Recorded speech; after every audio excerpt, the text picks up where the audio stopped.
প্রয়োগ নম্বর 21।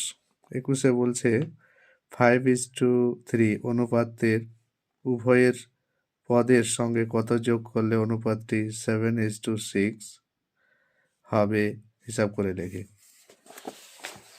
তাহলে আমরা যদি ধরি যে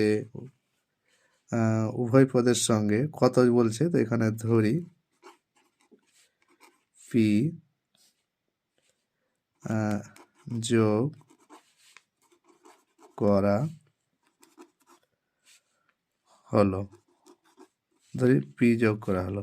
তাহলে পি এর মান যদি আমরা বার করি তাহলে সেই মানটা বের হয়ে যাবে। তাহলে 5 এর সঙ্গে আমরা যোগ করে দিচ্ছি পি, নিচে 3 ওর সঙ্গে যোগ করে দিচ্ছি আমরা পি, আর এটা করতে গিয়ে আমাদের উত্তর হয়ে যাচ্ছে, মানে অনুপাতটি হবে 7/6। তা এখন আমরা কোনাকুনি গুণ করে নিই এটার সঙ্গে দিয়ে।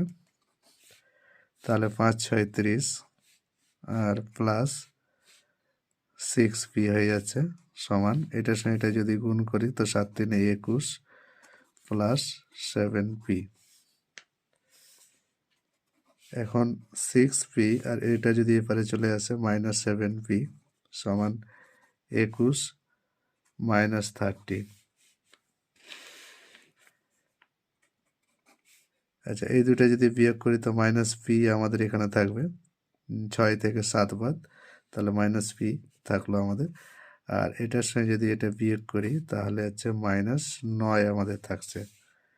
তো মাইনাস মাইনাসে কেটে যাবে, তাহলে পি সমান হয়ে যাচ্ছে আমাদের কত, 9। তাহলে কত যোগ করতে হবে, 9 যোগ করতে হবে আমাদের, তাহলে এই অনুপাতটি হবে। আশা করি বোঝা গেছে।